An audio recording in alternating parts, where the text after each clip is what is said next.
Ni hao to all my Chinese people, especially those that are in Cameroon and in China and all over the world. Ni hao! Woo. Hello and welcome to my bitter leaf garden. Bitter leaf is a vegetable that we have here in Cameroon. You cannot talk about Cameroon cuisine without talking about bitter leaf. Yeah, this is bitter leaf, and we have very sumptuous dishes that we make with bitter leaf, like the ndole, the nangtaro. By the way, nangtaro is my staple meal, and I guess one day I'm gonna teach you how to cook it. And here bitter leaf is used to even lower the blood pressure. That is the juice from it. They use it to lower blood pressure, and in some cases, and some people use it for diabetes. It lowers blood sugar.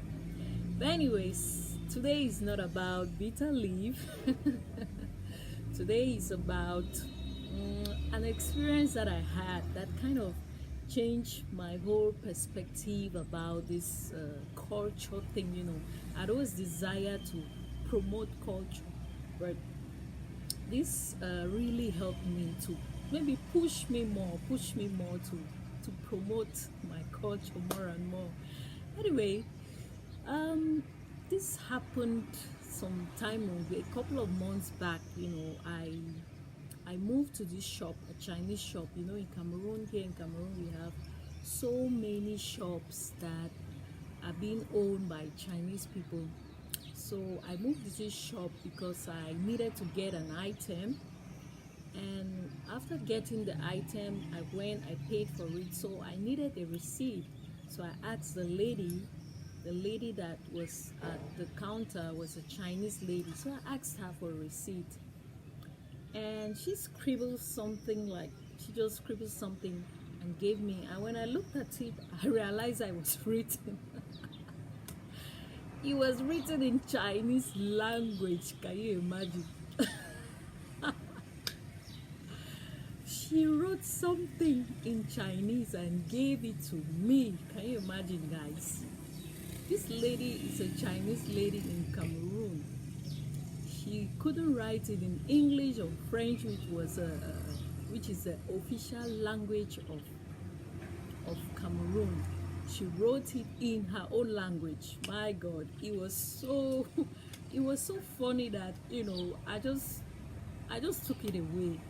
But when I went back home, it gave me time to reflect. I was really reflecting on this whole thing and what this lady did. And I was asking myself, how could this lady give me a receipt? I was just showing other people, like, how could this lady do this to me? How could she be writing a receipt in her own language, in a country that has an official language, English and French? I couldn't believe it. Anyway, it caused me to go to know more about China. I started looking, digging, and trying to read to know a little more about China, and I came out with some things that I would like to share with you today. Things that will help you to change your mind, to change your whole perspective, and to help you to promote your culture. I'm here. I'm all about culture. I'm all about promoting the culture. I want to see you to love your culture, to love your mother tongue, to love who you are, to love where you're coming from. So, I did a little bit of research about China, and I realized that one of the things that Chinese people hold, they hold so strongly, something they value is their language. It's really their language, and they have different dialects which they speak, and I think they have their main language, which is Mandarin, and they hold it, and they've developed this language in such a way that some of us have items that we have in our houses written in their own language. And I realized there's a lot in a language. There's a lot of values, beliefs, culture, that is hidden in a language. So much. And it caused me to reflect about back home here in Cameroon. Some of us are even ashamed of our own languages. And it made me to think how, our languages are just dying away. These languages are dying away, dying with a lot of information embedded in the language. So much information that is embedded in the language is going away, is dying away, because we refuse to speak it, we refuse to promote it, we refuse to teach it to our children, and we rather focus on the official language, which is not even our language. So there are some values that are really hidden in the language, that I realize that is one of the things that has caused the growth of China, is because they valued their language and they were able to develop it and use it in their schools, in their technology, in everything that they do. They use their language. And that was a big challenge to me, and it should be a challenge to you as well, to always speak your language.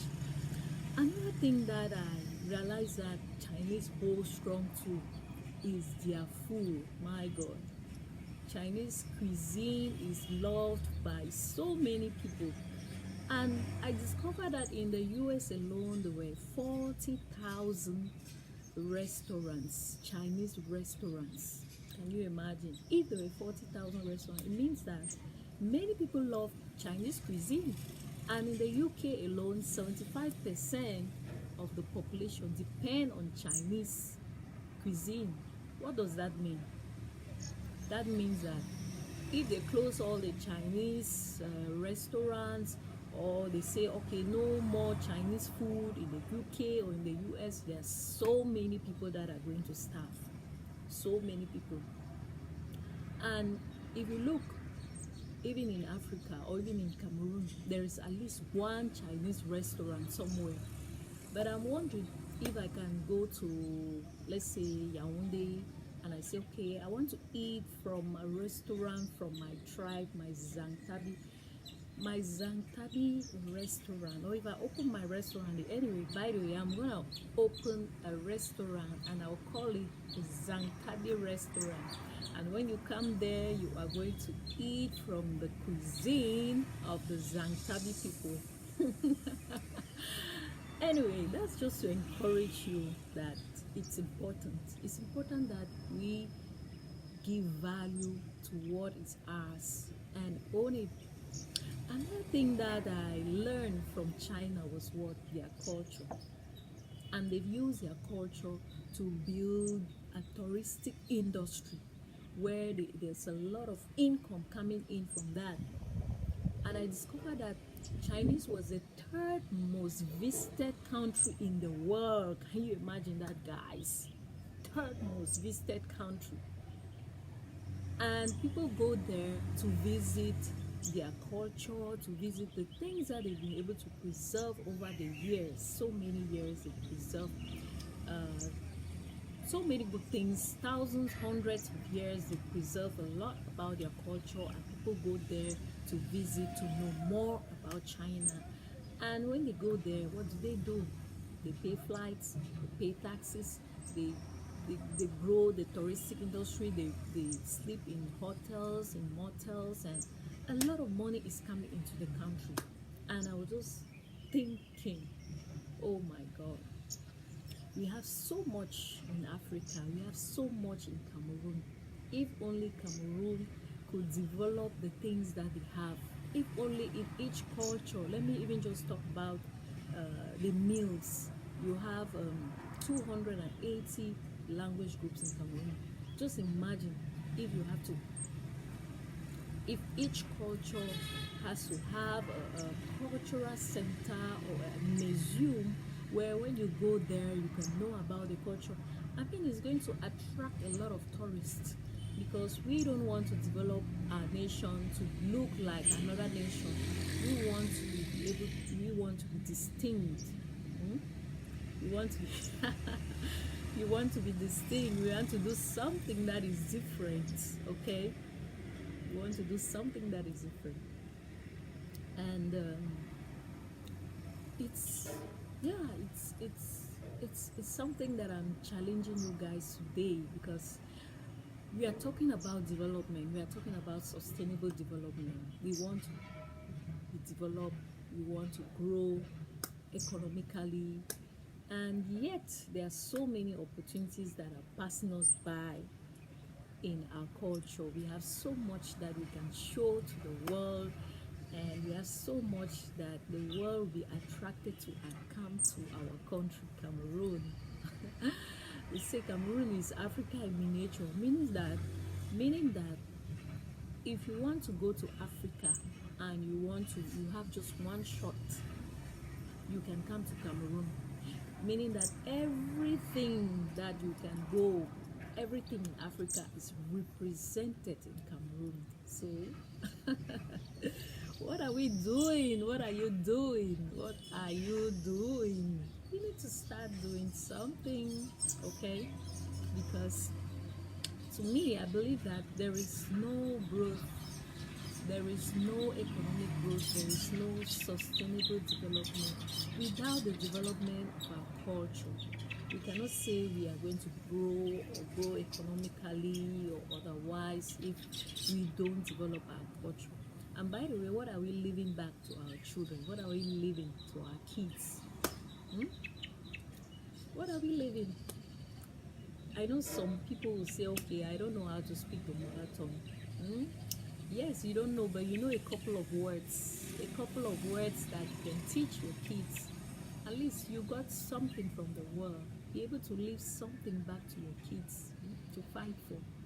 So those were the three things that I learned from China. You know, I was kind of disappointed that this lady gave me a receipt in her own language, a receipt written in her own language.